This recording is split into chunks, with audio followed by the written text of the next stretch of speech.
um pouco na última aula que a gente teve, né? Na sexta passada, a gente chegou até o Kant só, né? Não cheguei a falar da fenomenologia muito, né? Eu estava fazendo um percurso que eu vou agora resumir um pouco, né? Então, que era, né? Eu parti de Descartes, né? Então tentei reconstituir um pouco, né, a discussão da filosofia moderna. Descartes, que é considerado o fundador da subjetividade moderna, inaugurador da filosofia moderna, etc., por causa do eu penso, né, o argumento cogito, né, isso tudo a gente viu. E a gente sabe, né, que tem nesse período aquela grande oposição entre racionalismo e empirismo, né, que caracteriza o século XVII. A gente tem até uma disciplina, né, o título é Racionalismo versus Empirismo, né, alguma coisa assim, racionalismo clássico, enfim. Mas eu procurei chamar a atenção para o fato de que quem vai, de fato, operar uma ruptura maior, não só com o racionalismo, mas com a própria ideia de um conhecimento metafísico, é o Hume, né? Porque se a gente pega os outros empiristas, né, o Locke e o Berkeley, né, eles ainda têm sistemas metafísicos, né? O próprio Newton também. Então, quer dizer, em geral, os pensadores da época faziam metafísica, digamos assim, né? Quer dizer, a filosofia envolvia pensar as últimas verdades, as causas primeiras, como era desde os gregos, né? Que a epígrafe do Heidegger é uma epígrafe de um diálogo do Platão, né? Ele está pensando todo esse arco histórico. Então, o Hume é quem, de fato, vamos dizer, coloca em xeque, né, a perspectiva metafísica, que até então, né, então ele é o grande crítico. E aí a gente viu, bom, isso é o que vai suscitar a reação do Kant. O que o Kant fala do Hume? Do sono dogmático, né? Porque o Kant era formado nessa tradição metafísica, então para ele a filosofia também envolvia, né, um conhecimento, digamos assim, né, de ideias que eram importantes para fechar um sistema completo da realidade, porque, em princípio, né, para fechar, a gente teria que passar, inclusive, pela questão do ser, como a gente vai ver daqui a pouco, mas que sempre foi tratada de uma certa maneira na tradição, em relação à qual o Heidegger vai ter uma crítica, né, da qual, de certa maneira, nasce, né, o projeto de ser e tempo. E aí, quando o Hume usa, né, vamos dizer, os argumentos do Hume contra a metafísica, eles são muito persuasivos do Kant, né? Então o Kant meio que fala, putz, realmente não dá para conhecer, no sentido forte da palavra conhecer, né? Então o conhecimento, tal como aquele que está sendo construído na época, né, já há algum tempo, pela ciência empírica, né? Então os avanços da física, né, da astronomia, enfim, né, da química, a biologia está começando a ter progressos no século XVIII, enfim, a ciência está avançando numa direção que vai tornando cada vez menos plausível aquela pretensão da filosofia anterior a ter um conhecimento completo de toda a realidade, em que você, digamos, tem ali Deus garantindo a unidade de tudo, né? A unidade sistemática do todo.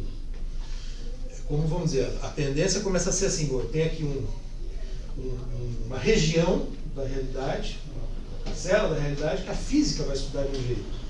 Aí tem um outro setor que a biologia vai estudar, no caso, não, os seres vivos. Então, vamos dizer, a realidade vai sendo fatiada, né, em partes, e cada ciência se ocupa de uma coisa, e daí, essa é uma grande característica da filosofia posterior. O Kant é quem, digamos assim, começa, quer dizer, o Hume está fazendo a crítica, mas o Kant começa a perceber isso.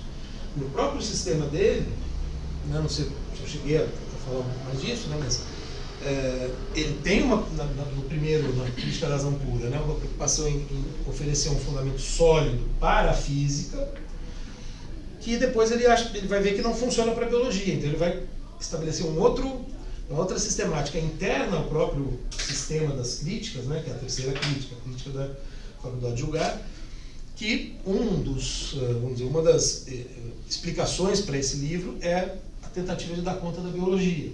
Né? Então, tudo começa a se dividir em esferas. Você tem o conhecimento, você tem a moral, você tem a arte, você tem diferentes ciências, cada uma operando com uma lógica própria. Veja, né? Assim o conhecimento se desenvolveria. Né? Quer dizer, hoje a gente sabe, né, quantas áreas, sub-áreas, etc., que existem no conhecimento. A UFABC nasce já de uma reação à excessiva divisão, né? À excessiva especialização com uma proposta interdisciplinar. Que não é simples, né? Mas de qualquer maneira, veja, uma reação muito tempo depois ao quê? A esse fenômeno que domina os séculos XIX e XX, que é o fenômeno da especialização do saber e da divisão, da fragmentação do saber. Você não tem mais um único saber que dá conta de tudo, como a metafísica pretendia, né? Você, como a filosofia pretendia. Né? Então o Hume faz o ataque, o Kant percebe isso, o que o Kant vai tentar fazer é fundamentar cada um desses diferentes registros. Né? Então tem o conhecimento, tem a física, vamos dizer, né? Tem a moral, que a gente viu, né, que o Kant tinha uma preocupação muito forte com a questão da filosofia moral, né? Porque se não tem o conhecimento metafísico, etc., fica difícil falar em certo e errado, né? Então, o empreendimento kantiano tem muito a ver com isso, né? Mas tem a estética, né, que é o conhecimento da arte, né? Enfim, a reflexão filosófica sobre a arte, vamos dizer, a biologia. Então, várias esferas, e elas guardam entre si uma certa independência. O próprio Kant vai se colocar o problema de como, uma vez que está tudo fragmentado, como é que ele junta tudo. Né? Isso vai ser um problema para ele. E um problema que ele nunca vai solucionar de uma maneira, digamos, peremptória, dogmática, né? No sentido de falar, olha, está aqui. Ele vai propor uma solução que acaba trazendo Deus de volta, né? Mas como uma hipótese, uma crença, não é mais conhecimento. Né? Então estabelece um descompasso entre o que seria conhecimento mesmo, né? E claro que internamente aos conhecimentos, né, tem uma série de disputas, né, dentro de cada ciência. Por exemplo, será que a moral é um conhecimento? Né? Será que a moral, a estética é um conhecimento? Se é de um tipo diferente daquele da física. Tá? O importante é que a gente tem que entender é isso. Há uma pretensão de totalidade que se vê ameaçada e abandonada, né, de certo modo. O que vai acontecer? Né? O Kant já começa a se preocupar com isso, né? E eu não lembro se eu dei esse passo na última aula. Veja, né, a gente tem lá o problema. Qual que era o problema que o Descartes criou, digamos assim, para os filósofos posteriores? Qual que é a grande dificuldade que eles vão começar a tentar solucionar? A separação entre sujeito e objeto, sujeito e realidade? Exatamente. Então, sujeito e objeto estão separados. Né? Descartes vai a Deus para juntar, etc, etc. Bom, quando Kant, no âmbito do conhecimento, né, propõe uma solução, essa solução envolve, no fundo, né, que o sujeito, ele de alguma forma, ele contém princípios que, aplicados à realidade, explicam essa realidade de uma maneira regular. Que são, enfim, é o que sustenta, é o modo como ele vai sustentar as leis da física. Ele não pode mais ir para Deus, como Descartes fez. Né? Então ele tem que estabelecer essa passagem. Então vamos dizer, a hipótese da qual ele parte é: nós temos certas categorias mentais, né? Ele usa a palavra categoria, que ele retoma do Aristóteles, que funcionam na experiência. Agora, a experiência, ela é um âmbito demarcado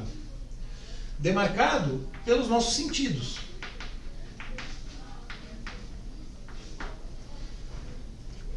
A gente chegou a falar disso? falei, né? Tipo, o cachorro, ele escuta sons, ele sente cheiros que a gente não. Né? Então, os sentidos, de alguma maneira, eles demarcam uma percepção da realidade. E, segundo, né, o modo como Kant explica, esse domínio tem como formas mais gerais o espaço e o tempo. É como se, digamos, o espaço e o tempo estão aqui nessa imbricação do sujeito e objeto. Isso é importante, porque a gente vai ver como, de certo modo, no Heidegger, a temporalidade, né, a gente nem vai chegar na segunda parte, onde ele, de fato, vai com tudo para esse tema, mas né, isso vai estar o tempo todo presente. A temporalidade, de alguma maneira, também vai dar conta de explicar o ser no mundo, e o ser no mundo do Heidegger é uma tentativa também de pensar sujeito e objeto como uma coisa só, em unidade. Isso que estava separado. Então, no âmbito do conhecimento, é como se o Kant, de alguma maneira, né, claro, isso entender bem isso, né, exige uma disciplina inteira. Né? Quem fez o curso de Kant comigo vai lembrar que, né, foram muitas aulas para a gente tentar, né, entender no detalhe assim, né, como é que se dá essa operação. Mas, para fazer essa circunscrição, né, acho que isso a gente chegou a ver, o Kant faz aquela distinção, né, entre fenômeno e coisa em si. E a palavra fenômeno, ela vai ter uma importância também grande para a gente. Então, esse domínio, quer dizer, tudo que a gente vê através dos sentidos, né, vê, toca, etc, mas né, a gente tende a pensar na visão, inclusive isso é uma coisa que o Heidegger vai comentar, né, que há uma primazia da visão, um exagero, né, com o sentido da visão na filosofia ocidental. Mas sentidos, espaço e tempo. Então, tudo que está dado no espaço e no tempo que a gente consegue acessar pelos sentidos é fenômeno.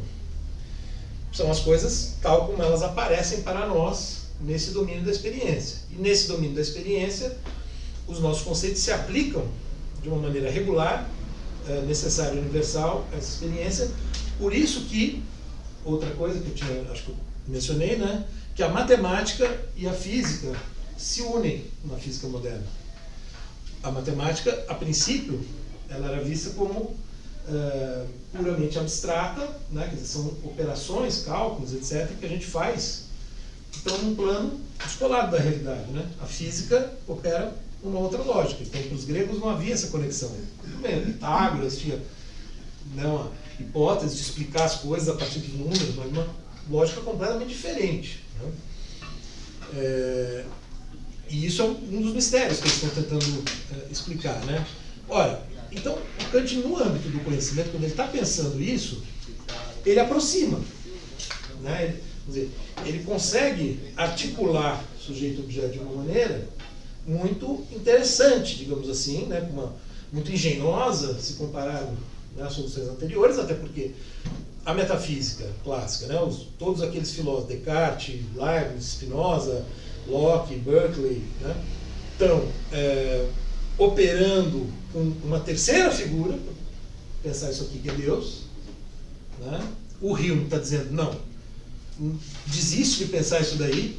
Inclusive, quando o Heidegger fala, né, da questão do ser negligenciado, etc., né, o Hume é um bom exemplo disso. Né? E, de certa maneira, a gente poderia ver, né, várias figuras do empirismo posterior, inclusive o positivismo lógico do Círculo de Viena, que é da época do Heidegger, com o qual ele está em diálogo, como herdeiros dessa tradição, né, que são os que o Heidegger está dizendo, olha, negligenciam, falam que não tem importância nenhuma, a questão do ser, etc, etc. Né. O Hume está dizendo não precisa pensar, e o Kant está tentando pensar sem ir para esse outro âmbito, sem, portanto, uma visão dualista da realidade, né, em que eu tivesse, né, de um lado, aí, já para dialogar com o nosso texto, um ser entre aspas, o Heidegger vai colocar entre aspas no texto, e aqui, digamos, o mundo sensível, o mundo ao qual a gente tem acesso pelos sentidos. Né? No caso de Platão, seria o mundo das ideias. No caso da filosofia cristã, Deus. Há uma dualidade. E esse outro domínio, do qual a gente não tem, com o qual a gente não tem nenhum contato através dos sentidos, só através da mente, portanto, pode ser uma especulação, é o que sugere o Hume, uma mera especulação, produtos da imaginação, serviria para explicar isso daqui. Né? O que o Kant está tentando fazer aqui? Ele está tentando resolver esse problema sem recorrer àquilo. Né? Porém, quando ele vai pensar a moral, ele tem que pensar como que a gente pode considerar o ser humano livre. Se a ciência mostra que tudo na natureza é determinado por leis causais. O que garante que uma decisão que a gente toma e as ações que a gente pratica depois dessa decisão são realmente tomadas por nós? Podem ser fruto de causas anteriores, da nossa história de vida, da cultura, da língua, da história. E nós somos uma mera marionete do destino, digamos assim. Né? Então pode ser uma ilusão. Para que não seja uma ilusão, ele vai ter que reintroduzir uma dualidade para poder pensar, né, a liberdade. Então, no âmbito da moral, é que ele vai reintroduzir a cisão. Porque isso aqui que está harmonizado responde pela natureza, mas ele precisa, na moral, da liberdade. E entre a liberdade e a natureza vai ter um abismo. Por quê? Porque na natureza tudo segue regras mecânicas de causa e efeito. Todos os eventos funcionam assim, em princípio, né? Se a gente pensar os animais, eles também agem por instintos, etc, etc. Eles não deliberam racionalmente para decidir. Então, para que a gente possa falar numa filosofia moral, em certo e errado, em justo e injusto, etc, etc, moral e política, portanto, e jurídica, né? Quer dizer, todo o âmbito do dever ser, a gente precisaria assumir que o ser humano é livre, para poder, inclusive, imputar a responsabilidade pelas ações. Eu só posso julgar e condenar alguém se eu parto do princípio de que aquela pessoa era livre para tomar a decisão que tomou. Né? Então, o criminoso, né, que vai ser julgado. Tudo, né? Quer dizer, todo o teatro jurídico, digamos assim, né, está montado em cima do princípio de que ele é responsável pelas suas ações. Mas ele só pode ser responsável pelas suas ações se ele tem liberdade, se ele tem livre-arbítrio. Vamos usar uma outra noção própria dessa tradição. Percebe? Mas a natureza não mostra isso pra gente. A ciência que está progredindo em toda essa época moderna não mostra nada disso. O que a ciência mostra são eventos que seguem leis de causa e efeito. Então, por que o ser humano representa uma exceção? Né? Por ser racional, como já Aristóteles fala, um animal racional, etc, etc, mas a razão está fora da natureza? Ou ela é parte da natureza? Se ela é parte da natureza, ela deveria seguir as mesmas regras que tudo segue na natureza. Ou, justamente, ele tem que supor que a razão segue princípios diferentes. Por isso que ele faz essa separação.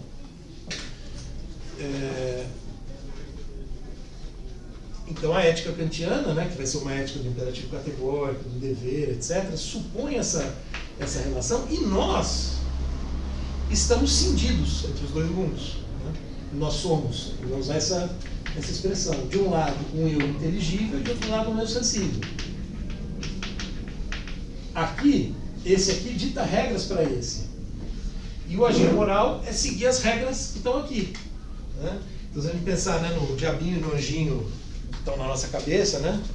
O diabinho falando para fazer uma coisa, o anjinho fala, não faça isso e tal. Né? O anjinho está no céu e o diabinho está na terra. Percebe? Ele reintroduz essa mesma dualidade no âmbito da moral. E aí é como se, digamos, isso daqui, que serviu uma parte da filosofia, aqui se perde. Então, esse vai ser o incômodo, por exemplo, vamos dizer, talvez o grande incômodo do Hegel, que é o grande gigante da filosofia ali no momento posterior. Né? Então, o Hegel vai fazer a crítica, né, dessa dualidade, e o que ele vai tentar? Ele vai tentar encontrar, justamente, chegou na hora que eu estava falando do Hegel,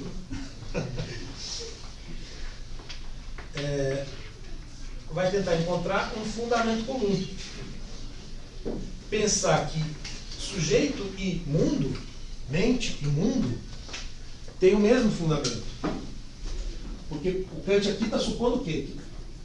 Nós, por sermos racionais, temos um fundamento diferente do fundamento da natureza. Né? Nós estamos como que conectados a uma outra ordem de coisas. É exatamente um esquema, vamos dizer, né, da metafísica clássica, um esquema cristão. Por isso que o Schopenhauer e o Nietzsche, né, vão criticar, o Nietzsche principalmente, né, que né, o filósofo, o grande crítico do cristianismo.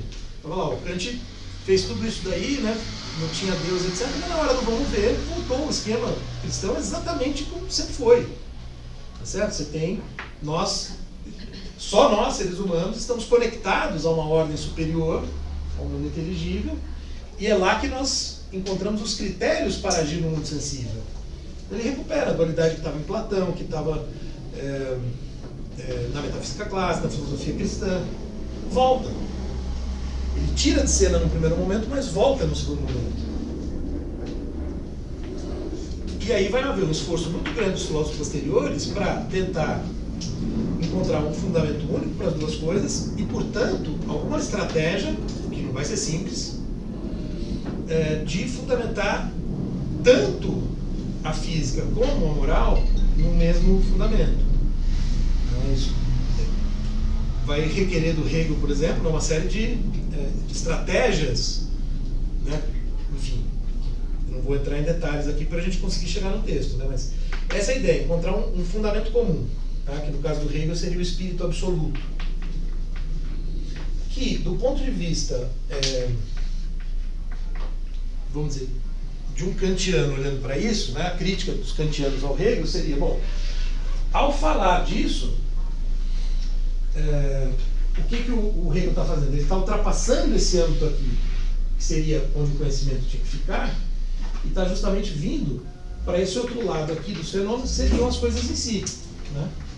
Ele está querendo falar desse domínio proibido, que o Kant pelo menos queria interditar, né? Colocou ali uma placa, né? E ele usa uma imagem, né, na crítica da Zampuri, que é uma ilha cercada no oceano, né? E ele fala, olha, os navegadores que saem por esse mar naufragam, né? Então não pode mais sair. Claro, estou simplificando, fazendo uma caricatura, né? Mas é de fato isso, né? Eu não posso ir para esse âmbito. Ele vai, só que ele vai no âmbito da moral, não no âmbito do conhecimento. E o Hegel está querendo ir no âmbito do conhecimento. Porque o mesmo fundamento vai valer para tudo. É uma maneira de superar esse quadro de cisão. E isso é um esforço que vai estar presente no Hegel, vai estar no Schelling, vai estar no Fichte, por diferentes caminhos, né? Mas sempre tentando encontrar esse fundamento comum. E o Heidegger também. A ideia de ser no mundo, né, da qual eu falei na primeira aula, quando estava apresentando o programa, é justamente uma tentativa de compreender o ser humano como conectado ao mundo desde sempre. Não dá para pensar o ser humano sem o mundo ou o mundo sem o ser humano. Né? Não dá para pensar uma outra ordem de coisas. Bom, então, diante da crítica do Kant, né? Você está falando da coisa em si. Bom, primeiro que todo mundo vai recusar, tirando o Schopenhauer, mas mesmo assim ele vai fazer um uso diferente, vão recusar essa noção. Né? Então, não tem essa cisão, porque quando o Kant fala tem fenômeno aqui, coisa em si lá, ele já estava deixando aberto, né? Ele deixou pavimentado ali o caminho para poder justamente pegar o seu barquinho e sair navegando, né? Só que num outro registro. Né? Então, nada disso. Né? Não tem essa dualidade do fenômeno e coisa em si. A gente vai falar de uma coisa só, que é a realidade. Tem aquela frase grega, né, de que o efetivo é racional Isso. E o racional é efetivo. Isso. Justamente Exatamente. uma espécie de junção, né, de transformar as duas coisas numa coisa só. Exatamente. Acho que eu não cheguei a mencionar, porque a gente não chegou no Hegel, né? Mas essa frase é fundamental. Justamente. Ou seja, as mesmas regras, a mesma lógica, né, e a lógica mesmo, né, que no caso dele é a dialética, é uma lógica diferente de toda a tradição lógica. Ela vai explicar a realidade e o ser humano, então vamos dizer, o mundo natural e o mundo humano, segundo os mesmos princípios. Por isso que ele fala, né, o efetivo, né, e já pegando uma sutileza, né, porque também poderia ser o real é racional, o racional é real, uma tradução mais... Mas ele faz... E essa distinção que ele faz entre efetivo e real tem um truque aí, a meu ver, que é justamente para dar conta da moral, que é estabelecer uma espécie de descompasso entre mas isso é uma questão já um pouco mais complexa, né? Mas isso é fundamental.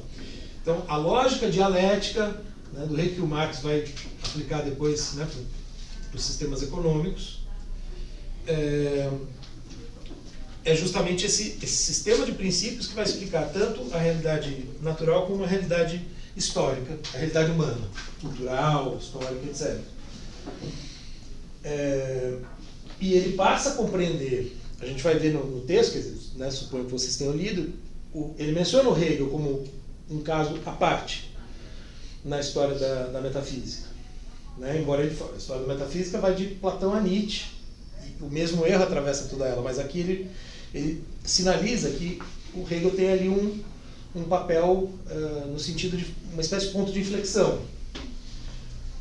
Em grande medida por quê? Porque essa compreensão, né, que é a famosa dialética, né, que vocês já ouviram com certeza, mas geralmente associada, né, a Marx, ao pensamento marxista, etc., mas que vem do Hegel, né? Marx herda, só que ele tenta tirar esse negócio do espírito, né, justamente para, né, virar de ponta cabeça o sistema, digamos assim, né, tirar o racional e deixar só o real. Ela compreende a realidade tanto natural como humana numa lógica de transformação constante. Então, o que acontece aqui? O Heidegger começa o livro com uma citação do Platão, do diálogo O Sofista, em que está em jogo a velha questão ali, velha para eles já, né, dos pré-socráticos, ser e não ser, ser e vir a ser, que era a disputa de Parmênides com Heráclito. Aqui, o que volta? Vir a ser ou devir, né? São duas maneiras possíveis de... O vir a ser, o devir, o fluxo, de que o Heráclito falava. Parmênides dizia que nós só podemos conhecer a realidade, né? A realidade só faz sentido, em última instância, se eu tenho um ser fixo, imóvel, imutável, etc., etc., que nós acessamos pela razão, mas não pelos sentidos. Então, o Parmênides prepara o caminho para o Platão, que vai falar que a ideia, né, está lá, e o sensível aqui. Então, o Hegel é um momento em que Heráclito volta à discussão. É como se Parmênides tivesse ganho a briga com Platão e Aristóteles. Então, é como se toda a história da filosofia fosse, né, de alguma maneira, parmenidiana. Mas o Hegel traz o Heráclito de volta à cena, dizendo, olha, de fato, a essência da realidade, isso que é real e racional, é o vir a ser, é transformação. Porém, e aí estão os truques, né, do Hegel, é vir a ser, é transformação, mas uma transformação que segue uma lógica que tem, né, jogo de forças, né, uma força positiva, uma força negativa, tese, antítese, né, se a gente pensar em termos de ideias humanas, e sempre uma síntese. Então, os conflitos se dão na natureza e na natureza humana, e você tem uma espécie de evolução, de tal maneira que é como se houvesse um progresso, né? Um sentido da história. Claro, né, isso é discutível, mas esse pelo menos é um ponto que vai levar muitos a romperem, né, com o Hegel. Porque ele está imaginando, né, uma teleologia que permite ele falar em fim da história, por exemplo, né, e que o Marx traz para o âmbito, né, da história tal como ele a compreende, né, enquanto uma contraposição dos sistemas econômicos, né, deu no capitalismo e que supostamente vai dar em algum momento, né, socialismo e comunismo. Tem uma espécie de progresso, né, uma teleologia, um movimento com um determinado sentido. Ora, esse sentido, da onde ele tirou, né, da onde eles tiraram? Da razão, de alguma maneira, né? Quer dizer, isso é o que o Nietzsche vai dizer. Então, o Heráclito ele é resgatado pelo Hegel, e no Nietzsche o Heráclito também é fundamental, e no Heidegger também. Mas o que o Nietzsche vai fazer? O Nietzsche vai manter o conflito, que é o que está de fato no Heráclito, né? Guerra, oposição de forças, sem síntese. sem superação. Essa é a diferença fundamental do Nietzsche para o Hegel, né? Tem muitos autores, né, muitos estudos aproximando um do outro, porque ambos veem, né, a realidade como um fluxo. Só que no Nietzsche você não tem superação e não tem progresso. A ideia de eterno retorno, né, a ideia de um tempo circular, serviria para exprimir justamente a ausência de qualquer finalidade no real, né, e portanto vamos dizer, a ausência de qualquer esperança, né? Vamos tirar o cavalinho da chuva, né? Não está evoluindo. É o mais do mesmo, sempre. Um pouco essa a ideia. Ao passo que no Hegel e no Marx você tem, digamos, né, está apontando para alguma coisa. Né? No Nietzsche não, perde esse elemento. No Heidegger também, né? Se bem que aí vai ter uma questão que é a história do ser, mas que é do segundo Heidegger, né? Não vamos precisar entrar nisso agora. Só que acontece, o Hegel, ele vai ser a grande figura da filosofia alemã na primeira metade do século XIX, e de fato, assim, né, a ponto de, né, ser praticamente sinônimo. Assim, filosofia alemã, Hegel, ele morre em 1831, isso até 1840, 50, né, quer dizer, tem uma onda hegeliana, né, o Kant fica em segundo plano. Só que a ciência continua evoluindo e começa a haver um certo descompasso entre as explicações que ele fornece da realidade através da lógica e o que está de fato acontecendo, que a ciência está mostrando. Ou seja, começa a acontecer o mesmo tipo de coisa que acontecia com a metafísica clássica. Você tem uma explicação teórica que não bate com a realidade. Vai havendo um descolamento progressivo. Pelo menos é uma maneira de ver que é própria dos críticos, né? É isso que vai justificar o retorno a Kant, né? Que é uma onda da segunda metade do século XIX. Eles vão falar, olha, não deu certo essa conversa aí. Vamos resgatar o Kant. Quer dizer, no Kant você não fecha o sistema, paciência, né? Quer dizer, talvez não dê para fechar, né? Um pouco essa questão. Talvez não dê para fazer o que o Hegel, o Fichte e o Schelling estavam querendo, quer dizer, talvez não dê, né? A ciência, a filosofia não pode tudo isso. Né? Tem um pouco assim, uma ideia assim de... O Kant tem uma certa... Na medida que ele mantém uma certa tensão entre os dois polos, no primeiro momento, e, bom, depois aqui a dualidade mais forte, mas na medida em que você... E quando ele fala, né, como eu disse, em fechar o sistema, é tudo hipotético, né, ele sabe que não dá para cravar uma verdade absoluta, que fechou o sistema, a coisa é menos dogmática, digamos. Esse é o ímpeto, em alguma medida, do neocantismo, desse movimento de retorno a Kant da segunda metade do século XIX, que aí essa começa a ser a onda, né? E tem uma penetração muito grande, sobretudo na universidade alemã, né? na filosofia acadêmica. E aí são, né, nomes como Cohen, né, que é o primeiro, vamos dizer, o fundador desse movimento, depois o Cassirer, que é um autor com quem o Heidegger vai ter um diálogo forte. Mas eles resgatam um Kant que é bastante deflacionado, digamos assim, em termos metafísicos. Quer dizer, não vai ter não tem mais distinção fenômeno-coisa em si, não tem mais, né, esse fundamento forte da moral, né? Não tem mais essa ideia de fechar o sistema, né?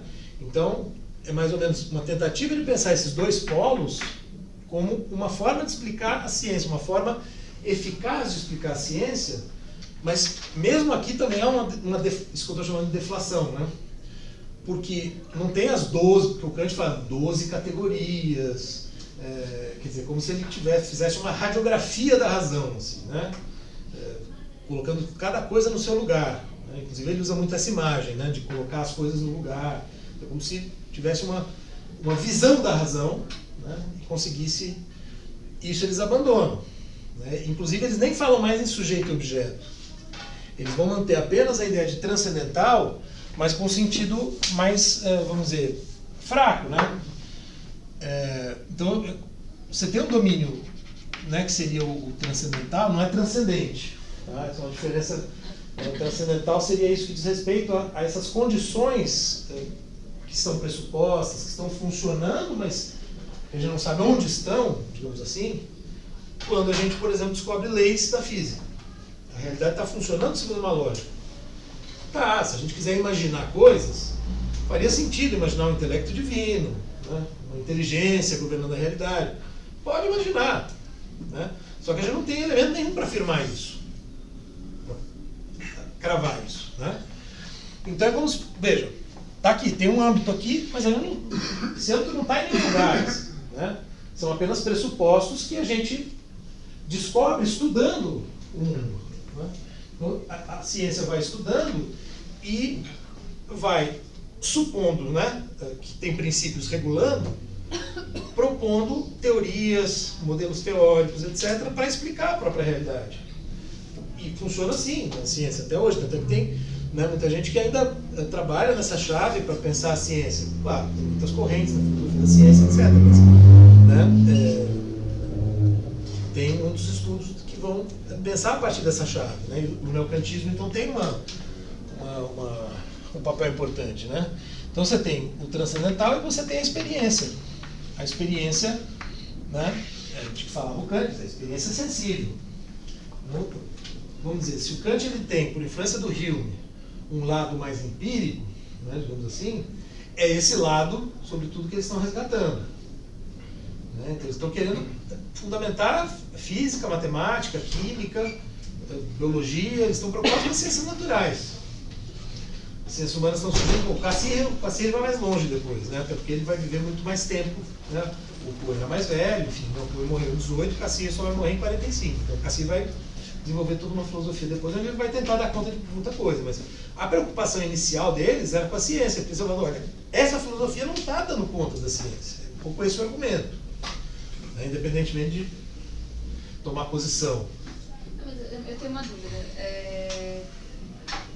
Em algum momento parece que você falou que para o idealismo alemão, para Hegel, para Fichte, tem um problema com esse avanço da ciência. Então, não é que para eles tem um problema. É que tem para quem está olhando. Limitação, mas me parece que para Kant existe mais uma limitação com o avanço da ciência do que para eles. Veja, para a ciência da época, o Kant está oferecendo uma estratégia para pensar como funciona a ciência. Claro, se a gente for levar a sério tudo isso, né, que eu falei, as 12 cadeiras, aí não é tão... Mas assim, que é menos pretensiosa, porque ele não está tentando inscrever isso numa lógica profunda da realidade. Ele está só falando, olha, a nossa relação com o mundo funciona segundo determinados princípios, opera assim. Oi? Não dá para saber tudo. Menos... É mais óbvio. Isso, vamos dizer, daria para dizer isso, né? O idealismo alemão, ele tem uma... Né, tanto o idealismo alemão como o romantismo, né? Uma ideia de reconectar o homem à natureza, né? Inclusive, já, né, no caso do romantismo, um apelo ligado à própria percepção de que a relação do homem com a natureza está se esfacelando depois da Revolução Industrial, né, com a urbanização, com as indústrias. Né? E eu acho, né, pensando nessa chave, eu diria que muito do que eles pensaram nessa época é interessante como uma chave crítica em relação a esse aspecto negativo do progresso científico e tecnológico. Né? Mas, em alguma medida, claro, né, assim, se o Sr. Michel ou o Fernando que são hegelianos estivessem aqui, tentariam... mas eu estou fazendo caricatura, inclusive, né? Estou fazendo uma caricatura geral aqui para falar de tanta gente em tão pouco tempo. Mas estou tentando pegar um pouco assim, captar o movimento, né? Tem uma onda, na primeira metade do século XIX, que está tentando, e tem a ver com isso que eu falei agora, né? Reconectar homem e mundo, homem e natureza, ser humano e natureza, né? Porque houve uma cisão, a filosofia moral do Kant, de certa maneira, corrobora essa cisão, né? Então isso eles rejeitam, e, de fato, né? É meio unânime, né? E é curioso, porque o Kant, quando ele faz isso, ele se contrapõe ao Rousseau, que é uma outra grande influência. Quer dizer, o Hume e o Rousseau são duas influências muito decisivas para a mudança no pensar kantiano que levou à crítica da razão pura. E, no caso do Rousseau, principalmente a filosofia moral. Que são autores que estão fora do circuito metafísico tradicional em que o Kant estava sendo, né, em que ele foi formado e no qual ele está trabalhando durante uma boa fase, né, uma boa parte da vida dele.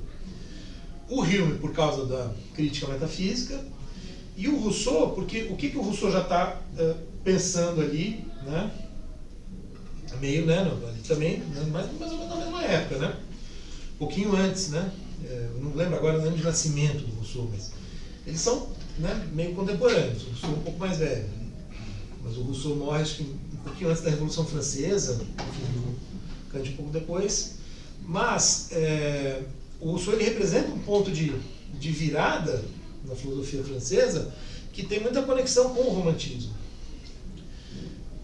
porque ele já está tentando encontrar no próprio ser humano um fundamento da moral, só que ele coloca esse fundamento no sentimento.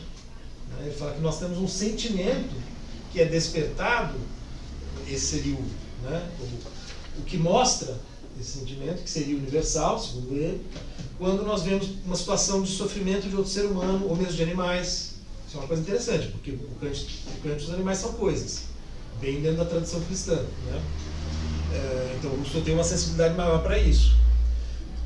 E quando a gente vê uma situação de injustiça, né, então ele dá os exemplos, sei lá, você vê uma criança apanhando de um adulto, né, enfim, várias situações que despertam, né, isso na gente. O Kant é como se ele falasse, olha, o Rousseau ele intuiu corretamente que o princípio moral está dentro de nós. Só que o Kant ele vai como que corrigir o Rousseau, entre aspas, né, e falar, se for no sentimento, não é universal e necessário. Para ser universal e necessário tem que estar na razão.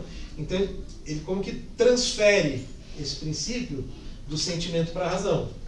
Isso vai ser o imperativo categórico. Eles estão tentando desfazer esse movimento, né? Trazer de volta o sentimento, porque o sentimento nos une à natureza. É uma coisa que também está na natureza, né? Esse princípio puramente racional seria algo que nos tira, né? Que nos separa da natureza. Então reforça a cisão. Então o espírito da época é muito, dessa época posterior ao Kant, de reconectar com a natureza. Mas a ciência continua progredindo, é um pouco isso, né? Quando eu falei que tem uma dificuldade com a ciência, não é que eles estão se vendo em apuros com isso, né? Os outros filósofos, quer dizer, os críticos, né, os que vão fazer a crítica, começam a perceber. O próprio Kierkegaard, por exemplo, né, ele bate o tempo todo no Hegel, falando, o Hegel quer deduzir o mundo pela lógica, né? Assim, frisa muito esse argumento. Porque aí você começa a ter, e o Kierkegaard é mais por uma outra linha, né? No caso do neocantismo, porque a ciência está avançando e está, vamos dizer, a gente poderia dizer assim, essa cisão do ser humano com a natureza está piorando até hoje, né? Quer dizer, então, tudo bem, isso aqui é muito bonito e tal, pode ser interessante para pensar a arte, pode ser interessante para pensar a literatura, a poesia, como é até hoje, eu acho, né? O romantismo, né, os autores do romantismo fornecem uma chave muito boa para pensar a arte, né? Mas para se pensar a ciência, não. Um pouco essa ideia, né? Para pensar a ciência, eles erram redondamente, digamos assim. Esse é o ponto. E aí, né, o Cohen lá e tal, né, eles estão preocupados com a ciência. Então é nesse sentido, né, que eles vão fazer. Eles estão vendo assim, olha, e tem críticas posteriores, né? Você pega a ideia de explicar a realidade dessa maneira. A crítica que o Popper faz ao Marx, né, que é muito conhecida. Né? O que ele vai dizer? Olha, você precisa de ciência, porque você faz uma hipótese que você não... Né, bom, até hoje não aconteceu a Revolução, como ele previa, né? Porque a Revolução Russa não teria sido, né, a rigor. Aí a resposta de quem defende é que ainda não aconteceu. Então é uma teoria que não é falseável, né, que é o critério do Popper. Porque enquanto não acontecer, você vai jogando para frente. Ainda vai acontecer, ainda vai acontecer, ainda vai acontecer. Né? Cientificamente, isso, do ponto de vista das ciências naturais, isso não faz muito sentido. Né? Tudo bem, surgem as ciências humanas e talvez a primeira geração do neocantismo não explique bem as ciências humanas. Então, por isso mesmo que você tem, então, né, o neocantismo explicando as ciências naturais, você vai ter outras correntes tentando entender as ciências humanas, né, que é o caso, e aí a gente chega a uma outra influência importante, né, mas só para concluir aqui esse movimento geral, né, então você tem, né, o idealismo, daí você tem aqui o neocantismo, e o neocantismo ele realmente exclui muitas coisas, né? O espírito é muito, vamos dizer, relativamente próximo de uma posição mais positivista, empirista, né? Se a gente fala, olha, chega de pensar em ser, o que o Heidegger fala aqui, né, de que negligencia a questão do ser, vale para o neocantismo, com o qual ele está em diálogo próximo, né? Ele tinha diálogo pessoal com vários neocantianos, que eles eram uma presença grande na universidade. Então ele está em diálogo com o neocantismo e justamente divergindo e falando, olha, a gente tem que fazer a questão do ser.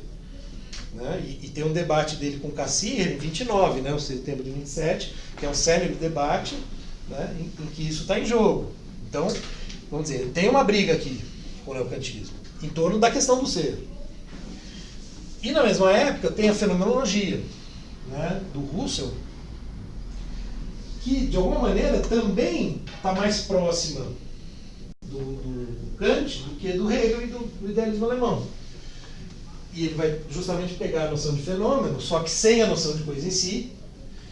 Daí vem a ideia de fenomenologia, embora também o Hegel tenha a fenomenologia do espírito, né, mas são aí diferentes sentidos da palavra. É a outra corrente da época que é muito importante e muito influente. O Husserl, bom, o neocantismo já estava ali, né, no final do 19. O Husserl, na virada do século, começa a ele publica as investigações lógicas em 1901, se não me engano, e daí começa a ter uma influência cada vez maior, né, o círculo de fenomenólogos, né, começa um movimento que até hoje, né, tem muita gente fazendo, mais ou menos, levando adiante esse modo de pensar. Então essa é outra corrente da época, né, que também está tentando resolver o velho problema, né, porque o que ele vai falar, né, quer dizer, sujeito e objeto estão aqui, mas ele está tentando pensar já numa unidade. Então, um conceito importante, isso está também no texto que eu vou colocar, né, quando ele fala que toda consciência, né, então essa noção de consciência, que está ligada à noção de mente, razão, eu, é o polo subjetivo. Né, é sempre consciência de alguma coisa. Não existe consciência vazia. Então não dá para separar a consciência do seu conteúdo, que é um conteúdo sempre fenomênico. Sempre. Então não dá para separar. A consciência ela sempre está em conexão com o mundo. Quer dizer, o bebê nasceu, sei lá, a consciência nascente ali junto com ele, né, já é consciência de alguma coisa, do médico que deu aquela palmada depois que ele nasceu. Né, vamos dizer, a ideia é assim, não dá para pensar uma consciência sem mundo. Então ele já está aproximando num sentido semelhante ao do Heidegger com a noção de ser no mundo. E de fato a influência do Husserl é muito grande.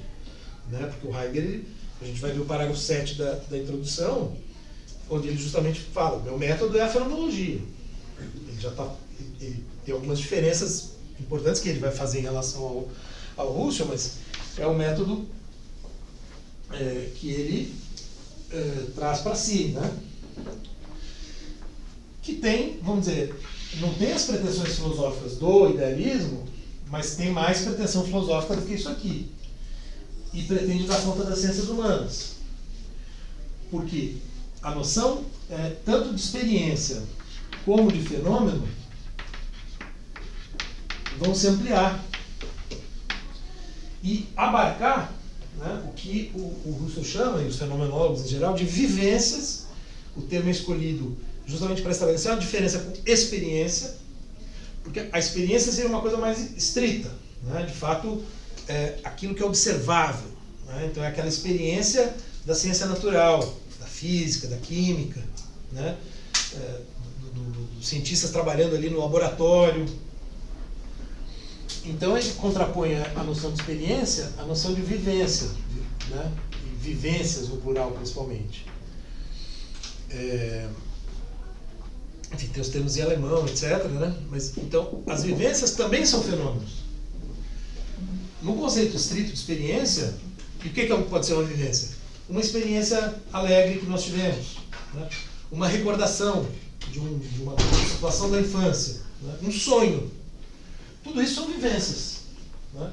Do ponto de vista da experiência em sentido kantiano, da experiência no sentido neokantiano, da experiência no sentido do positivismo, da experiência no sentido do Círculo de Viena, não dá para considerar uma lembrança da infância, um sonho ou uma experiência de alegria um fenômeno.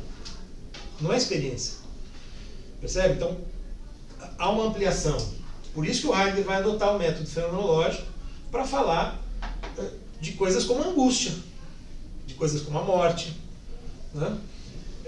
Justamente, quer dizer, fenômenos que são constitutivos, né, da nossa existência, mas que não são observáveis, né? Quer dizer, não é uma coisa que você pudesse pegar e colocar num laboratório,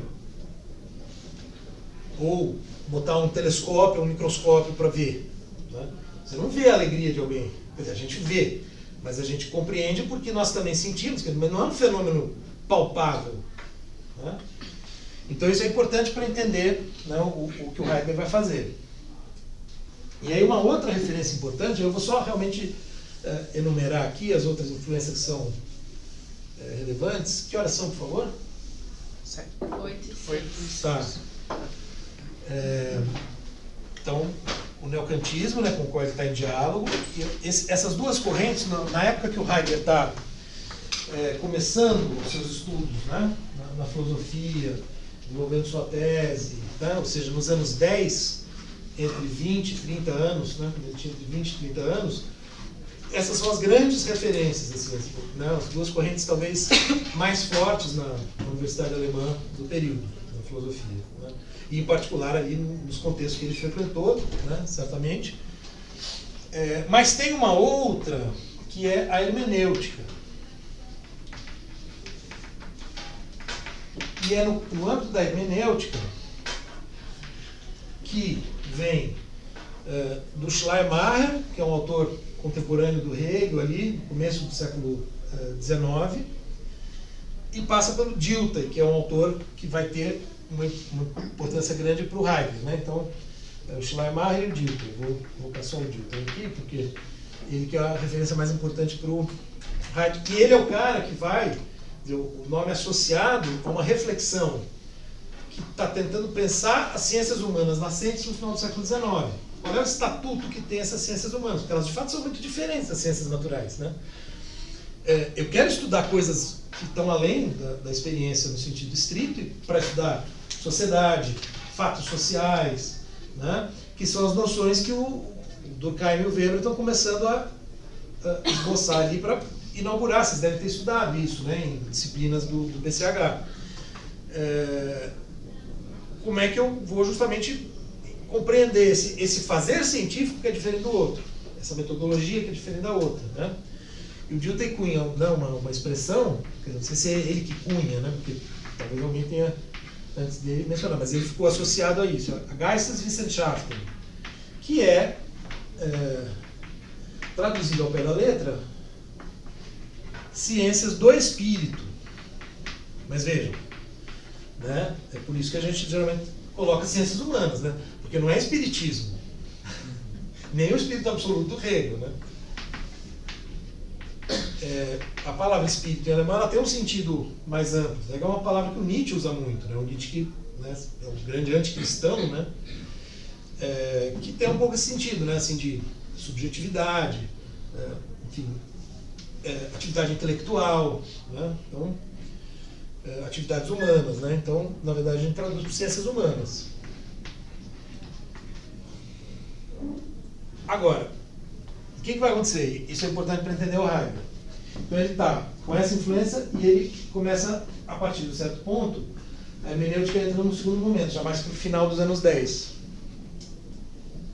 A fenomenologia que tem, né, um certo viés aí mais ligado a essa tradição da subjetividade moderna, né? O Husserl também fala muito de Descartes, as meditações cartesianas, né? Tá pensando a consciência.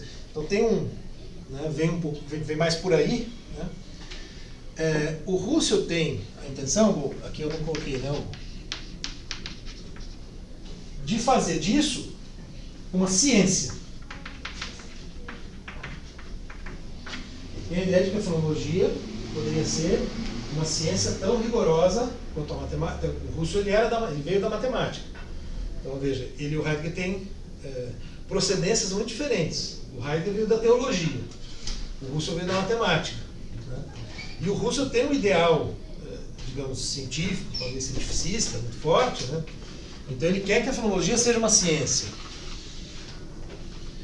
Para isso, ele supõe que nós conseguimos, de alguma maneira, depurar essa relação até um estágio de absoluta objetividade, né? Em que a gente conseguisse, tirando todos os nossos preconceitos, né?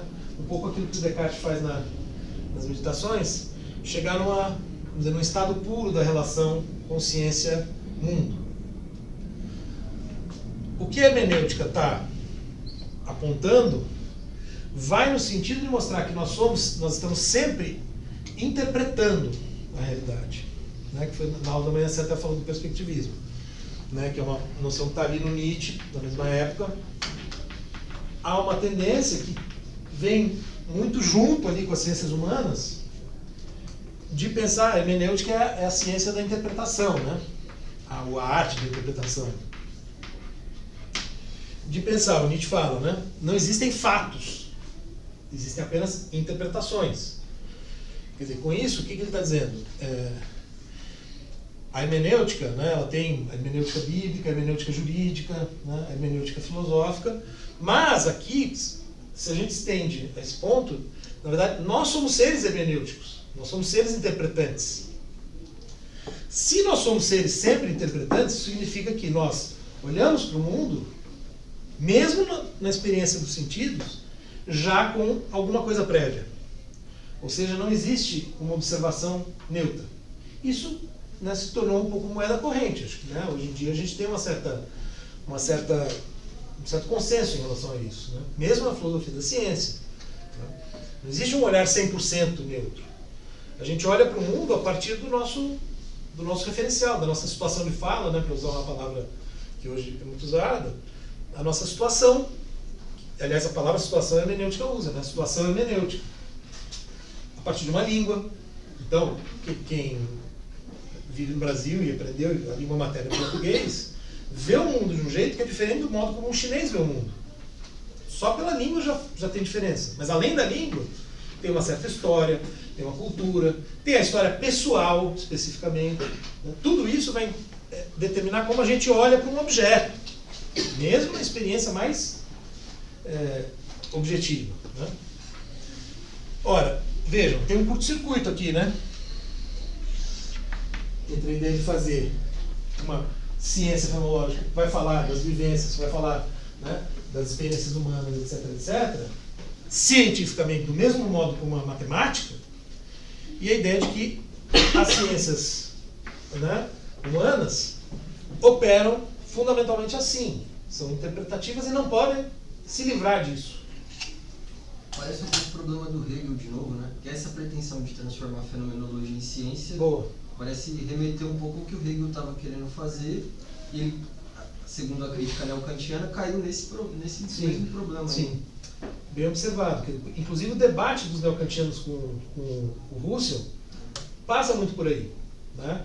Quer dizer, eles questionam a possibilidade de fazer uma ciência como o Husserl pretende. Mas a hermenêutica questiona também a ciência, a possibilidade de fazer ciência? Sim, no primeiro momento talvez não, né? No caso do Schleiermacher. Então, o Dilthey está começando a ter um questionamento, claro, nenhum deles é como Nietzsche, assim, de chutar o pau da barraca, né? Porque o Nietzsche de fato vai falar, não tem fato, só interpretação, né? Tudo é relativo, tudo é perspectiva, etc, etc. Mas essa é a implicação em grande medida, né? E é aquilo que o Heidegger está atento. Então foi interessante você fazer esse paralelo, que eu achei excelente. A gente também poderia fazer um paralelo com o problema que o Kant tinha quando ele se confrontou com a metafísica e o Hume, né? Porque também a metafísica queria fazer ciência de tudo, né? E o Hume está dizendo, olha, não dá. Então aqui é um pouco mesmo... E o Heidegger, então, né? Eu costumo falar isso. É como, ele está mais ou menos no mesmo dilema, né? Ele é formado aqui pelo Husserl, né? Então, ele, a princípio, e ele fala ainda, até 1919, ele tinha um projeto de fazer uma ciência, que seria a ciência mais originária, etc, etc. E de repente ele para, ele abandona a ideia de ciência. E se ele tenta, ele não fala em nenhum momento que ele está fazendo ciência. Ele pretende estar fazendo uma coisa rigorosa, mas não ciência. Ele abandona essa pretensão. Em grande medida ele abandona, a gente poderia brincar, né? Porque o Dilthey o acordou do sono dogmático, no caso do sono fenomenológico, digamos, né?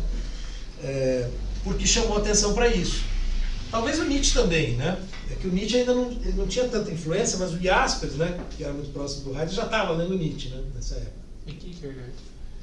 E o Kierkegaard. Se bem que o Kierkegaard eu acho que entra mais pelo lado da filosofia cristã para pensar a noção de existência que aparece em Ser e Tempo, até o tema da Isadora, né? Como se contrapondo à facticidade. Porque o Kierkegaard não é exatamente relativista, né?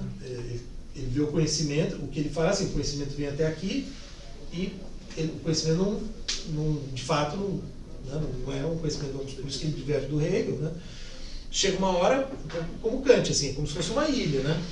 Daqui está o cognoscível. Aí você vai, só que a gente tem necessidade de fazer a questão do ser. Então, quando chega aqui, o que acontece? Só tem um jeito, o salto de fé, né?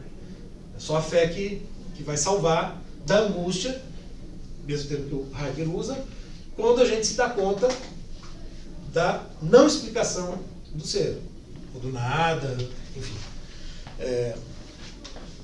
Então, a hermenêutica aparece e o Heidegger, então, o que ele vai falar? Ele passa a falar, depois dos anos 20, fenomenologia hermenêutica. Quer dizer, essas duas coisas que a princípio, né, pareciam dar um curto-circuito, porque uma seria ciência e a outra coloca o relativismo como, né, porque vejam, eu falei, a gente tem um certo consenso hoje em dia, né, de que não existe observação neutra, de que as culturas são diferentes, né? Então, a grande questão, talvez, né, uma das grandes questões da filosofia contemporânea é como pensar, como fazer filosofia, reconhecendo o elemento perspectivo do nosso pensamento, do nosso conhecimento, sem cair no relativismo. Esse é o desafio, porque se a gente cai no relativismo, né, a gente vai se ver uma aporia atrás da outra, para pensar uma série de questões, né?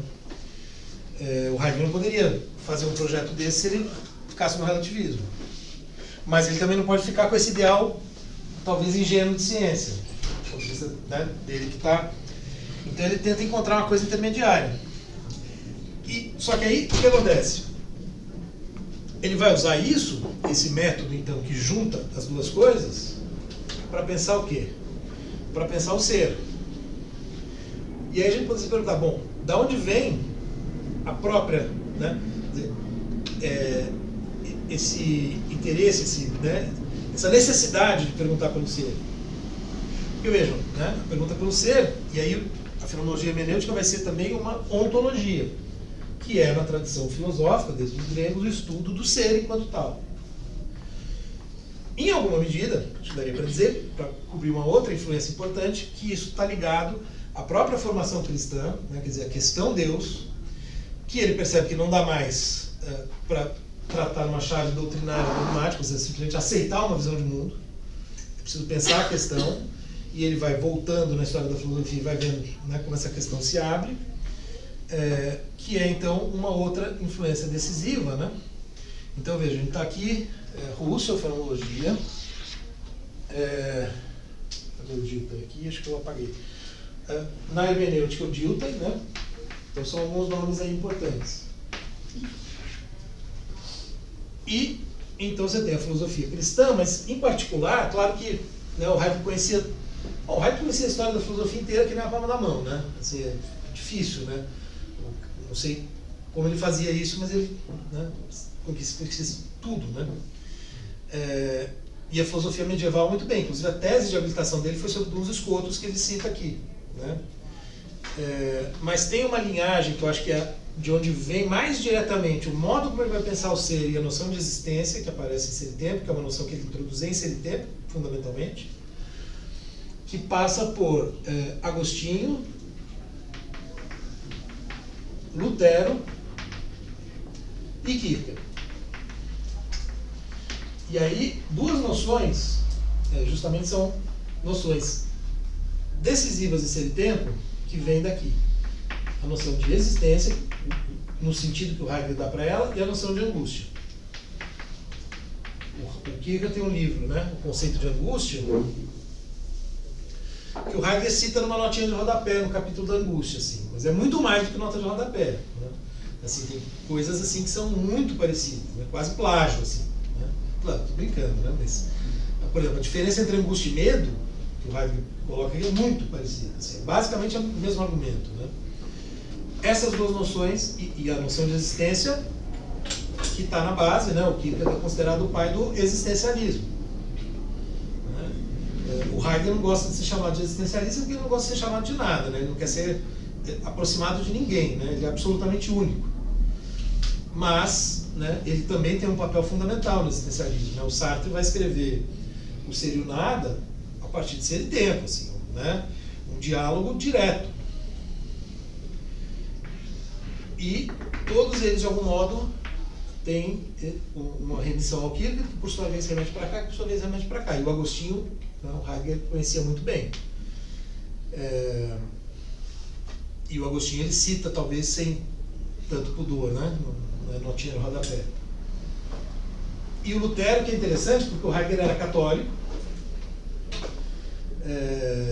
ele vai fazer teologia ainda católico, depois ele tem um tempo que ele vira protestante, porque ele casa com uma protestante, depois ele abandona, né, deixa de ter uma religião, propriamente, né, dizendo, embora a questão continue ali.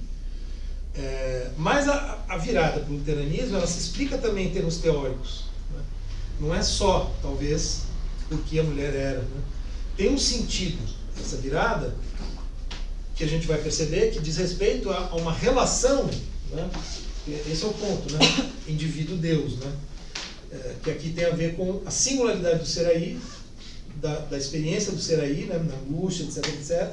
Enfim, ele tira Deus, né? Mas a temática, várias questões continuam presentes. Tanto aqui, né, no Ser e Tempo, isso é até uma coisa que eu estava numa banca anteontem, né? De um mestrado lá na USP, sobre a arte, que é um tema que o Heidegger só vai abordar depois. Praticamente não dá importância para a arte, né?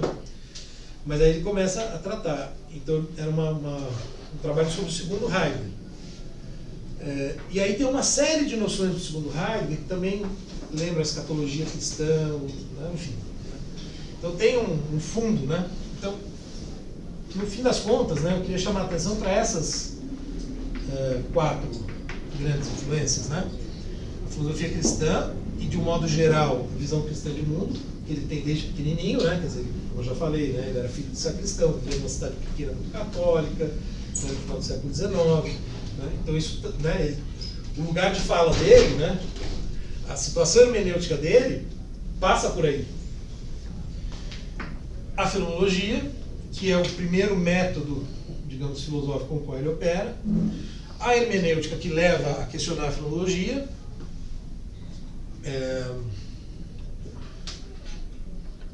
Bom, o diálogo com o neocantismo. E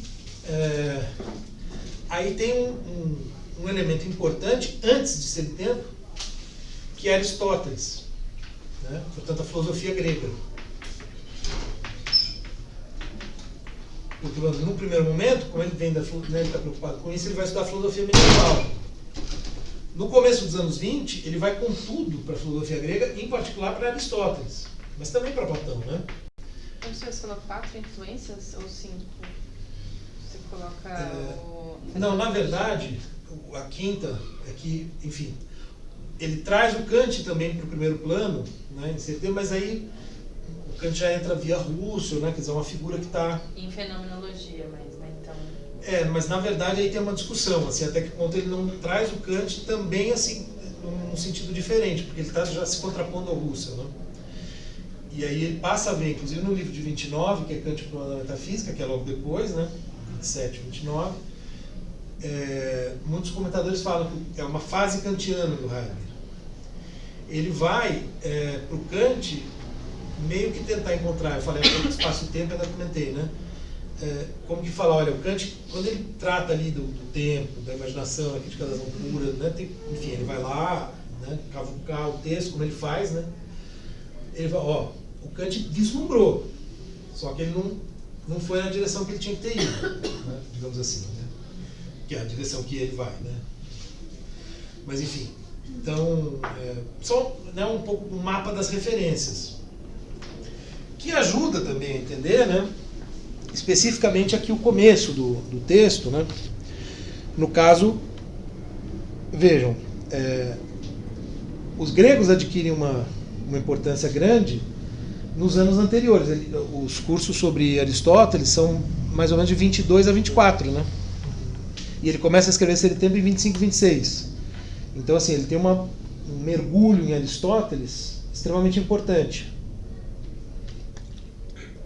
De algum modo, ele tenta encontrar no Aristóteles ferramentas para pensar tudo isso que está aqui, para solucionar esses problemas, né? Então, ele vai lá para trás, e isso é uma característica do Heidegger, né? Ele está, vamos dizer, sempre voltando para ver onde está o fundamento de tudo isso que se pensou ao longo dessa história. E depois, na próxima fase, né, aqui ele está mais focado em Aristóteles e Platão. Ele vai para os pré-socráticos, né, para meio que falar, ó, tá lá. O que está um pouco implícito aqui, né, como a gente vai ver. Então, eu vou passar aqui para o texto, né, eventualmente eu retomo um pouquinho na próxima aula, porque essas duas aulas, essa e a próxima, né, são para falar do primeiro capítulo da introdução, portanto, os 4 primeiros parágrafos, né, de hoje seria só o primeiro, que é curto, né, mas é muito denso, né, não é um texto, evidentemente não é um texto fácil, né. Eu já comentei, né, que o Casanova, né, que é um especialista em Heidegger, né, e tem um comentário em 3 volumes do Heidegger, ele deixa a introdução para o 3º volume, né, porque ele fala a introdução ela mais atrapalha do que ajuda quem está começando a leitura.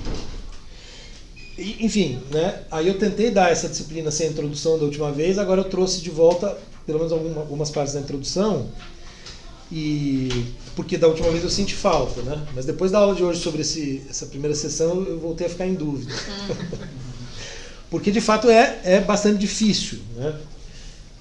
Porque a questão, né, o que é o ser, a questão do ser, ela é uma questão por si mesma, muito impalpável, né? Algo muito difícil da gente entender, né? Porque, né, não dá para usar imagem, qualquer palavra parece ruim, né? E não é à toa que o Heidegger vai passar a vida inteira tentando cercar a questão, né, de diferentes maneiras, né? Talvez nunca tenha ficado 100% satisfeito, né? Acho que não, com certeza, né? Mas, por exemplo, ele vai em algum momento, né, na segunda fase, falar, olha, de fato não dá, pela filosofia não dá, só a poesia, né? Mais especificamente o Hölderlin, específico, quer dizer, então é uma coisa, né? E aí ele também entra um aspecto mais místico, né? Então ele fala em mistério, sagrado, né? Ele vai usar toda uma terminologia, né, na segunda fase, assim, que vai aparecendo, mas que é interessante a gente pensar, assim, para ter ideia de como é difícil captar isso de que ele está falando aqui, né? Mas, ao mesmo tempo, acho que é possível entender a importância da questão, que é um dos pontos principais aqui, né, da introdução. Porque, vejam, né, falando primeiro do capítulo, né, mas eu quero falar um pouco da epígrafe. Então, a introdução inteira tem como tema a pergunta pelo sentido de ser. Tá? Esse é o título da introdução, que é feita de 2 capítulos, né, 8 sessões. O primeiro capítulo, feito de 4 sessões, né, que estão no nosso programa, do segundo capítulo é só o 7, necessidade, estrutura e primazia, ou primado, né, ou seja, maior importância, né, necessidade, estrutura e primazia da questão do ser. Então ele está falando, olha, nós precisamos perguntar, não dá para, vamos dizer, não dá para um ser humano viver sem perguntar pelo ser, um pouco isso. Como é a pergunta, né, a estrutura da pergunta, ou seja, não tem resposta não, né, aqui, é só sobre a pergunta que ele está falando, percebem? Um pouco da dificuldade tem a ver com isso, porque justamente ele está fazendo uma pergunta sobre algo, né, e ele está dizendo, olha, a gente vai tentar responder a isso no final dos 3 volumes, né, que deveria ter a primeira parte, só que ele só escreveu 2 e não escreveu o terceiro. Talvez justamente porque ele percebeu que não estava conseguindo por esse caminho, e ele tem que procurar outro caminho. Então, de fato, assim, o objeto da questão é algo muito impalpável, inefável, né? Mas que ao mesmo tempo parece dizer respeito a algo que é essencial à vida humana. E ele começa com uma citação de um diálogo do Platão, que é um dos diálogos talvez mais importantes, né, que é o Sofista. Então, né, não sei, né, se vocês já estudaram Platão, conhecem um pouco, né, acho que alguma coisa, né, vocês devem conhecer, o mito da caverna e tal, né, um pouco da estrutura, né, Sócrates fazendo perguntas e tal. No caso do Sofista, o personagem principal é o estrangeiro, que é o estrangeiro de Eleia, que é a terra de Parmênides e Zenão, né, que é um filósofo também da escola eleática. O que evidentemente não é fortuito, né? Ou seja, ele está pensando a questão do ser tal como os eleatas discutiam em contraposição com Heráclito e os discípulos de Heráclito, né? Ou seja, essa é a discussão que está ali.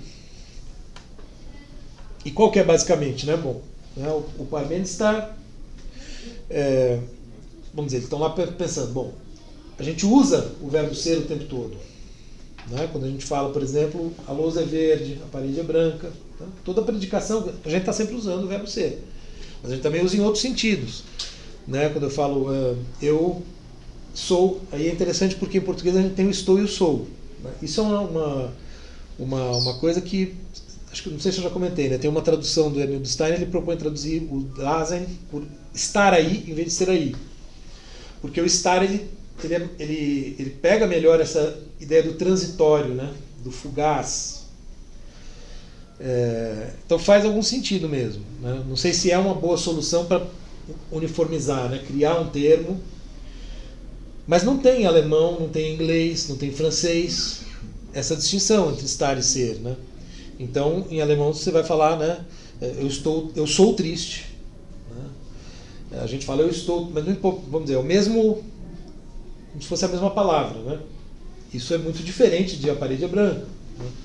Então, o ser, né, o verbo a gente usa de várias maneiras e, ao mesmo tempo, teria um significado que a gente simplesmente fala, olha, eu sou, que é o que está lá, por exemplo, no Descartes, quando ele fala penso, logo sou.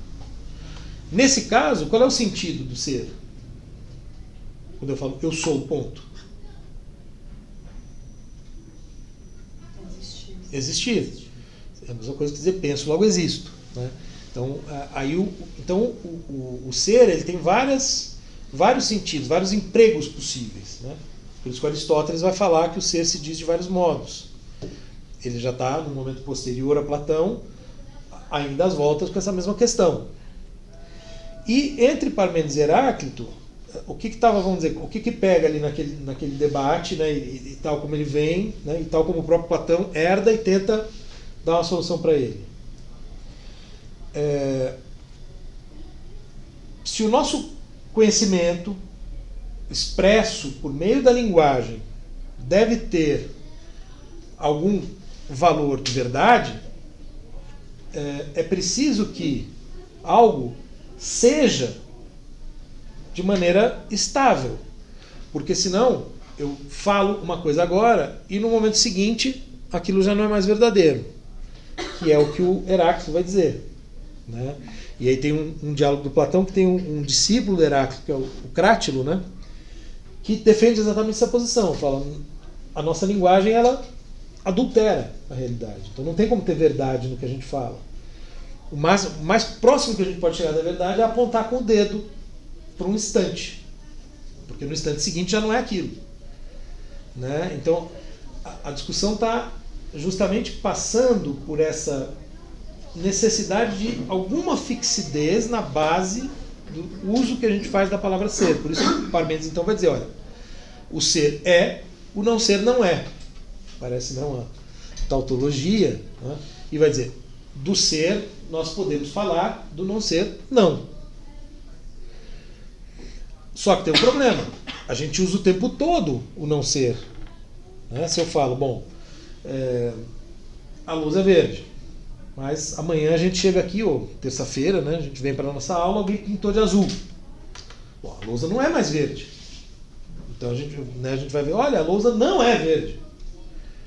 Então eu estou usando o não ser com um significado que todo mundo entende, mas aparentemente o parente está dizendo que eu não poderia, né, que isso não... Ora, então, do que eu posso falar que é? A tendência vai sendo de ver, bom, onde está a estabilidade? Do que eu posso falar com essa segurança, né, que a noção de verdade, a ideia de conhecimento parece exigir? Talvez de algo que está além dos sentidos. Algo que não é observável, porque as coisas que são observáveis justamente estão submetidas a uma permanente transformação. E se é uma permanente transformação, não dá para ter um conhecimento seguro. Né? E é exatamente isso que o Heráclito fala. Né? Vocês devem conhecer o famoso aforismo do rio. No mesmo rio, somos e não somos. Entramos e não entramos, somos e não somos. Né? Como se ele... Quer dizer, olha, né? Eu entro no rio aqui, no instante seguinte que eu entrar de novo, eu já mudei e o rio já mudou. Nós já não estamos falando da mesma coisa. Houve mudança. A realidade ela não se mantém a mesma. Então, onde está isso que se mantém igual? De que eu poderia falar no sentido mais forte da palavra né? Tá além, bom, né? Os pensamentos pré-socráticos, a gente tem eles em fragmentos, né? Então, tudo é muito obscuro. Né? O Heráclito é conhecido, né, como o obscuro.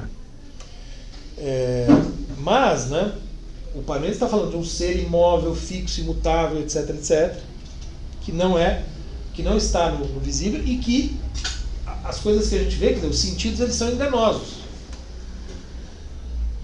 Mas muitas objeções que são feitas, então, mas a gente usa o não ser, etc, etc, o Platão está tentando dar conta disso. E está vendo, bom, né, então, nesse caso, o não ser ele não tem o sentido de não existir. Quando eu falo a lousa não é mais verde, ela era verde, deixou de ser. Eu estou simplesmente exprimindo uma mudança do predicado. A lousa está aqui, né, vamos dizer, talvez a mesma lousa, né, talvez não, mas em alguma medida, né, ela permaneceu e a cor mudou. Eu estou exprimindo a mudança. Né? Então, se não tem um sentido absoluto, não ser, ou seja, se não tem o sentido de nada, do não ser absoluto, que seria o nada, nós podemos usar. Mas, de qualquer maneira, precisa haver, né, essa fixidez de que o Parmênides falava. Então, vamos dizer, a coisa vai ficando mais complexa, mais nuançada, etc., mas o Platão mantém a ideia de que nós precisamos de algo fixo, sustentando a noção de ser. Por isso, e aí vejam, então eu falei, a luz é verde hoje, a gente chega aqui terça-feira, ela está pintada de azul. Aí a gente fala lá, bom, ela não é mais verde, mas ela era verde. Só que a lousa verde, ela não estará aqui nessa hipotética terça-feira em que ela tenha sido pintada de azul. Onde ficou a lousa verde? Na memória. Ou seja, está no passado e, vamos dizer, onde é que o passado está? O passado não existe mais. Onde é que o passado se retém? Na memória, que é parte da nossa mente.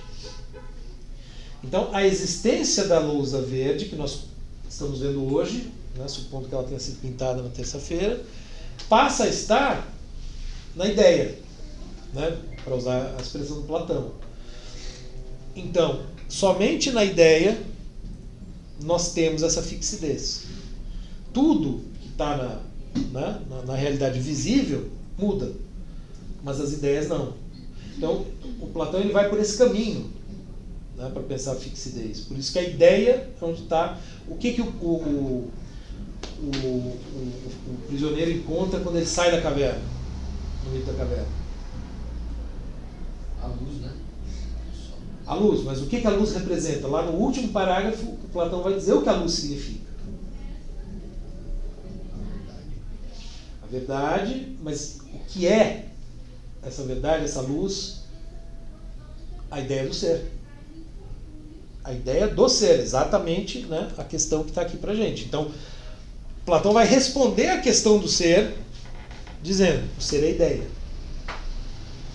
Por quê? Porque na ideia eu tenho a fixidez que, segundo ele compreende, segundo a discussão está sendo encaminhada, o ser deveria ter. E é justamente isso que o Heidegger vai questionar. Esse atrelamento entre ser e fixidez. Por isso que o tempo é tão importante, né? E por isso que o Heráclito é tão importante. E por isso que o Hegel é um ponto fora da curva. Porque o Hegel foi quem trouxe o Heráclito de volta, meio que dando razão para o Heráclito. Ou seja, depois de 2000 anos de Parmênides, Heráclito ganha uma primeira batalha, digamos assim, né? Então o Platão está ali encaminhando de um jeito, né, que como que dá razão a essa exigência de fixidez, né, que o Parmênides tinha colocado. Agora, se não tem a fixidez, né, quando a gente vai pensar o ser, fica difícil pra caramba. Quer dizer, que é a dificuldade que o Heidegger mesmo vai ter. Né? Aqui ele parece estar dizendo, olha, vamos fazer a pergunta, né? Ele está otimista, né, de que ele vai chegar num... Só que a gente já sabe a história, a gente sabe que ele não vai conseguir exatamente isso que ele está planejando aqui. Porque ele vai ver, ele próprio, essa questão que a gente acha difícil quando a gente lê o texto, né, ele próprio vai achar difícil também. Né, porque a questão em si ela é difícil. Né, mas é a questão, digamos assim, né? A questão que fundou a filosofia, fundou a história da filosofia. Né? E é justamente isso que o Heidegger está dizendo. Toda a filosofia, toda a vida, né? Em algum momento aqui ele fala, né, que o que mantinha viva a reflexão de Platão e Aristóteles era a questão do ser. Né? Então é como se a filosofia ela vivesse, né, ela respirasse essa questão, que vai sendo tratada de diferentes maneiras, sempre insatisfatórias, segundo o Heidegger está dizendo aqui, porque sempre fixando o sentido, e justamente é isso que leva ao erro, porque quando a gente fixa o sentido, né, embora, né, o Platão está dizendo, não tem nada fixo aqui, o fixo está lá, está, né, na ideia e no mundo das ideias. A hipótese do Heidegger na verdade, nós primeiro começamos a enxergar fixidez e projetar e, de certa maneira, exigir fixidez das coisas sensíveis. Né? Quando eu falei da lousa, por isso que eu falei, ó, a mesma lousa vai estar aqui na terça-feira. Mas é a mesma lousa? Né? O Heráclito estaria perguntando, assim como não é o mesmo rio, não é a mesma lousa. Né? Mas a gente, a princípio, acha que é a mesma lousa. Então, para nós, a lousa se manteve. A lousa permaneceu, o que mudou foi a cor. O Aristóteles ele vai trazer da ideia para o particular a questão do ser. Né? Ele vai justamente dizer, olha, não está na ideia. Ele critica duramente a doutrina das ideias de Platão, falando, olha, na verdade, o ser está no particular. Porque, veja, vamos pensar num exemplo. O cachorro. Né? Então, para o Platão, o ser do cachorro, a essência do cachorro, está onde?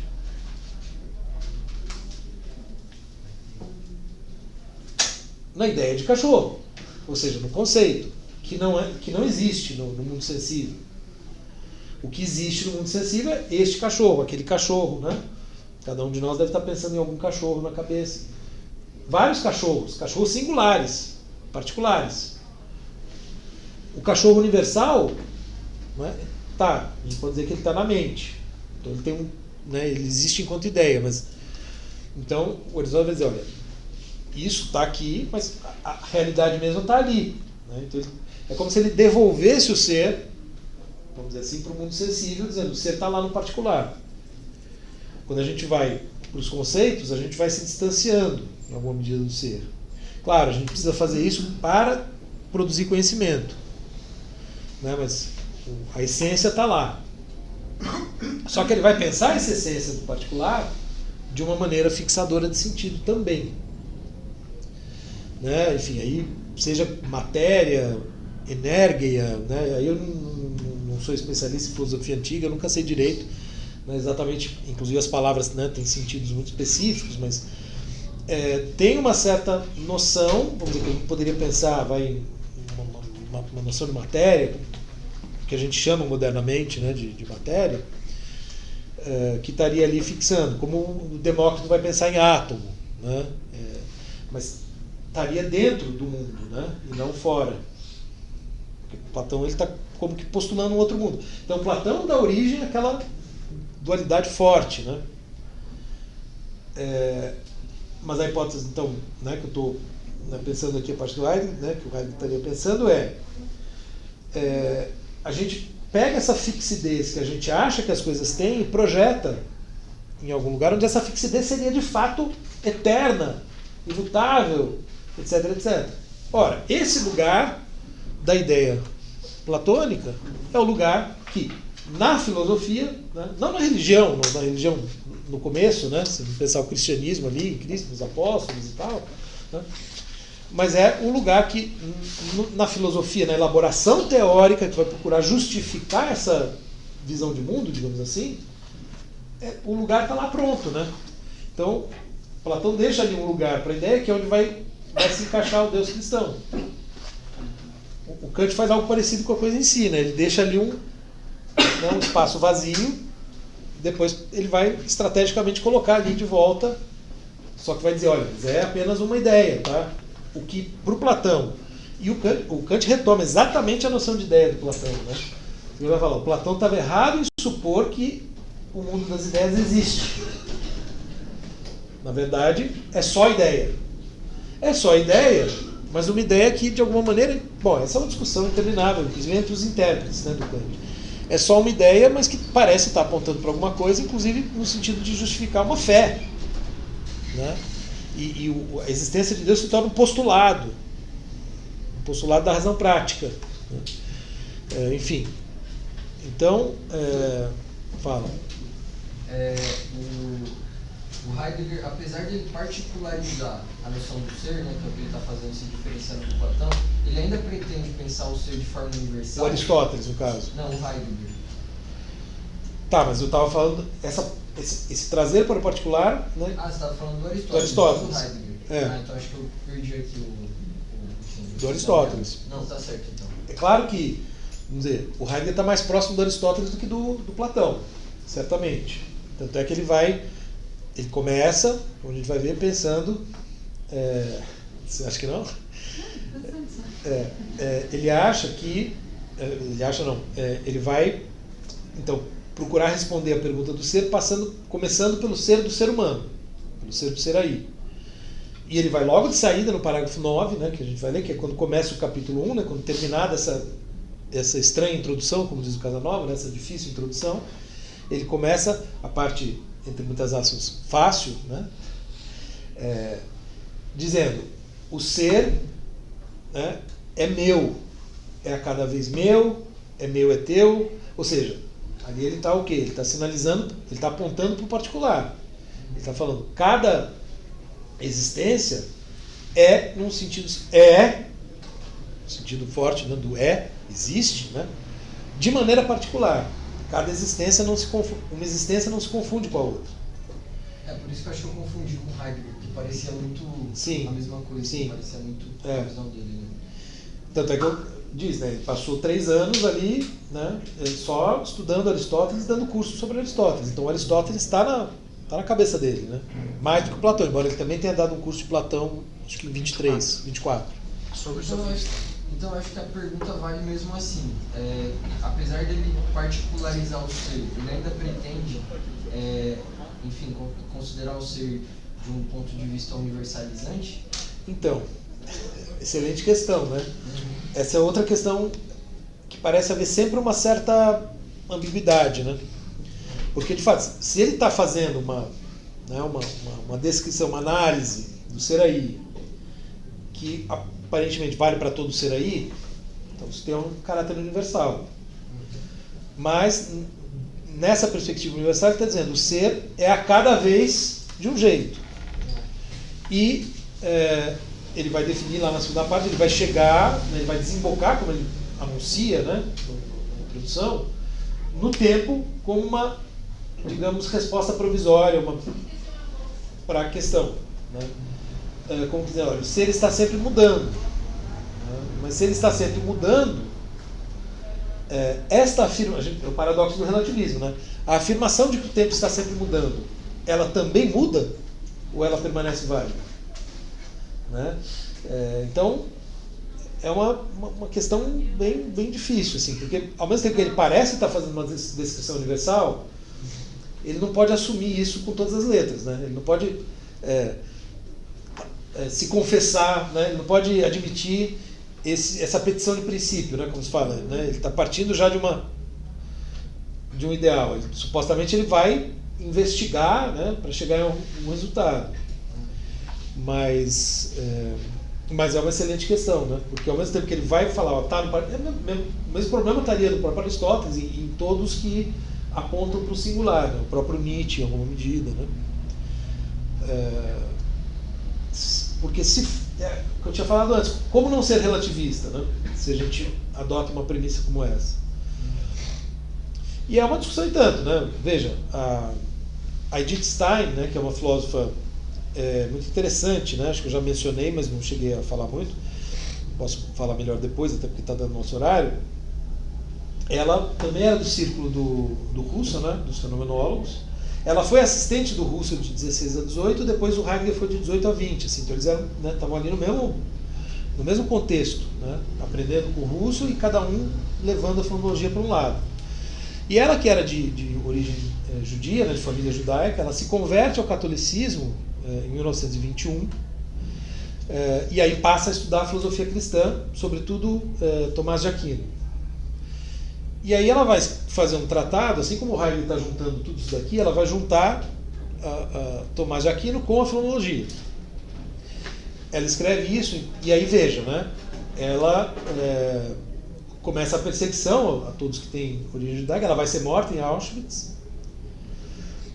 Mas enfim, ela está escrevendo ali em 1935, quando o Heidegger já foi reitor, né, já é filiado ao partido nazista, então ainda por cima tem essa tensão velada, né? Que ela não vem à tona na discussão teórica, de fato. Mas o que ela tenta mostrar? Né? Ela faz uma análise, então ela escreve um tratado chamado Ser Finito e Ser Eterno, e tem um apêndice que é a filosofia existencial de Martin Heidegger, em que ela discute ponto a ponto as principais noções do Heidegger. Né? E o que ela vai tentar mostrar? Justamente vai entrar nessa questão para falar, olha, né, a temporalidade de que ele está falando, se o discurso sobre ela, para que o discurso sobre ela seja válido, esse discurso ele tem que ter alguma fixidez. Quer dizer, ela retoma o mesmo problema de sempre para falar, olha, no fundo, essa temporalidade é atemporal. Né? Claro, os heideggerianos vão, né, o próprio Heidegger vai dizer sempre que não, né? Mas no fundo, né, você vê, o Heidegger está trazendo aqui a discussão, que é a discussão lá do começo, e de certa maneira ele fala que ele parece que está super otimista, né? Se a gente lê a introdução, olha, né, vamos chegar à resposta, depois de 2.500 anos, finalmente alguém vai nos dizer o que é o ser, né? Só que não vai ser bem por aí, né? Então, assim, de fato a questão, por isso que também é interessante a gente pensar assim, o que importa é a questão, mais do que a resposta. Fazer a pergunta é o mais importante, talvez. Né? Porque ao fazer a pergunta, colocam-se diversas questões que dizem respeito concretamente à nossa própria vida. Isso a gente vai ver, né, ao longo do caminho. Claro, isso fica ainda mais forte na segunda parte, mas quando aparece a angústia, né, ainda na primeira que a gente vai ver, e depois quando ele vai falar da morte, né, do chamado da consciência, mas, né, uma noção super também, né, que parece religiosa, enfim. Mas enfim, né, acho que a gente acabou não conseguindo entrar muito no texto, mas pelo menos eu consegui falar um pouco do contexto aqui da epígrafe, né, que de fato é uma epígrafe importante, né?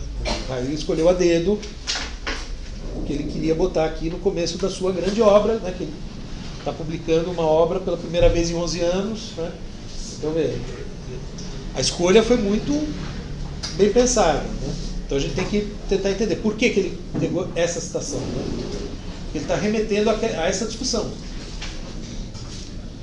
Mas aí na próxima aula eu falo, né, um pouco mais detidamente da 1 e da 2, né, e passo mais rapidamente pela 3 e pela 4. Né?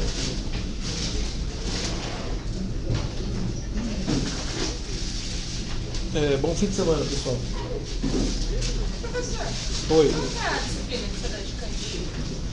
É de iluminismo.